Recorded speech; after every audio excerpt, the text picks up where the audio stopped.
ராதே கிருஷ்ணா, வணக்கம். நான் உங்கள் சிகியம்மா பேசுகிறேன். காந்தரோடு ஒரு பயணம். இன்றைக்கி வந்து 2 கடிதம் பார்க்க போகிறோம். 4வது கடிதமும் 5வது கடிதமும் பார்க்க போகிறேன். இதுக்கு ஏன் காந்தரோடு ஒரு பயணம்னு தலைப்பு வச்சுருக்கோம் அப்படிங்கிறத ஏற்கனவே உங்களுக்கு சொல்லியிருக்கேன். இருந்தாலும் இன்னொரு தடவையும் சொல்கிறேன். நம்ம எல்லாருக்குமே புத்திமதி சொல்கிறதுக்கு வீட்டில் இருக்கிறவங்க யார் சொன்னாலும் நம்ம கேட்க மாட்டோம். அதனால் நம்மளுக்கு குருவாக தந்தையாக இருந்து நம்ம எல்லாரையும் காந்தம் போல் இழுக்கிறாரு. யார்? நம்மளுடைய விவேகானந்தர். அவருடைய அறிவுரையை கேட்கறதுக்காக நாமளும் என்ன பண்ணுறோம்? அந்த காந்தம் இழுக்க இழுக்க அவர் பக்கம் நம்ம போயிட்டுருக்கோம். அதனால தான் இதுக்கு காந்தரோடு ஒரு பயணம் அப்படின்னு தலைப்பு இருக்குது. சரி, இன்றைக்கி யாருக்கு எழுதியிருக்காரு அப்படின்னாக்கா கோவிந்த சகாய் அப்படிங்கிறவருக்கு எழுதியிருக்காரு. அதாவது 1891 வருடம் ஏப்ரல் 30 இந்த லெட்டர் எழுதியிருக்காரு. சரி, என்ன சொல்லியிருக்காருன்னு பார்க்கலாமா?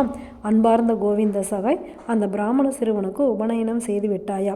சமஸ்கிருதம் கற்று வருகிறாயா? எவ்வளவு தூரம் முன்னேறி இருக்கிறாய்? முதற் பகுதி முடித்திருக்க வேண்டும் என்று நினைக்கிறேன். சிவபூஜை ஊக்கத்துடன் செய்து வருகிறாயா? இல்லாவிட்டால் தொடர்ந்து செய். முதலில் தேவனின் பேரரசை தேடுங்கள். எல்லா நன்மைகளும் வந்து சேரும். இறைவனை தொடர்ந்து செல். விரும்பிய எல்லாம் கிடைக்கும்.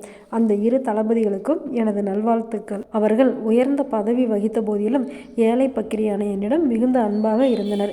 என் குழந்தைகளே, மதத்தின் ரகசியம் கொள்கைகளில் இல்லை, செயல்முறையில்தான் உள்ளது. நல்லவனாக இருப்பது, நன்மை செய்வது, இதுதான் மதத்தின் முழு பரிமாணம்.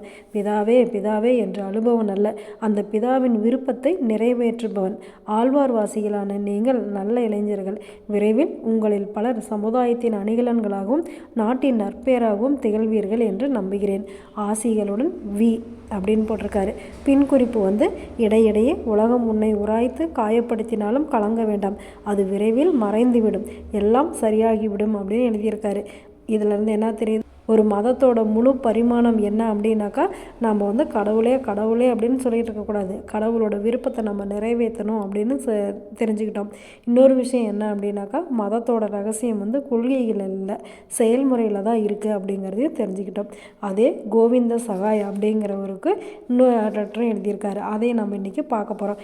இது எப்போ எழுதியிருக்காரு அப்படின்னாக்கா இதுவும் 1891 வருடமே தான் எழுதியிருக்காரு. என்ன சொல்லியிருக்காரு அப்படின்னு சொல்லி பார்க்கலாமா? அன்பார்ந்த கோவிந்த சகாய், மனம் எந்த திசையில் வேண்டுமானாலும் போகட்டும்.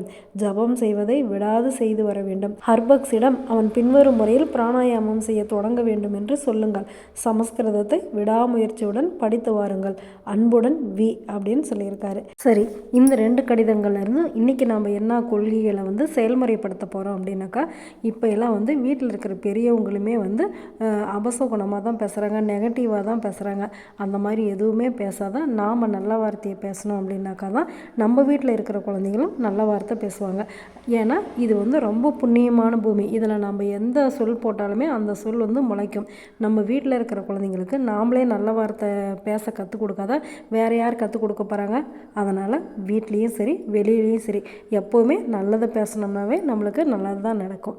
உங்களுக்கு இது பிடிச்சிருக்கும் அப்படின்னு நினைக்கிறேன். இதை நம்ம செயல்படுத்தி காமிக்க போகிறோம். காமிச்சிடலாமா? நல்லது நினைப்போம், நல்லதே நடக்கும், ஆனந்தமாக இருப்போம். Okay, bye. ராதே கிருஷ்ணா.